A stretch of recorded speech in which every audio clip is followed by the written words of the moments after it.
In the past 1 or 2 weeks, we've been calling out the corruption in Kisii County Assembly and in Kisii County at large.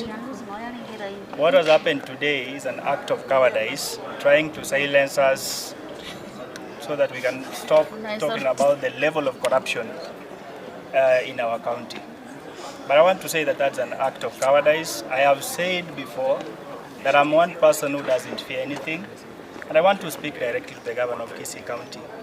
Stop sending those people. Stop sending those boys. You've said you want my head. Just tell me where you want that head. I'll bring it. But as for the fact that I will be calling out corruption, I will continue calling out corruption. You came into power promising heaven.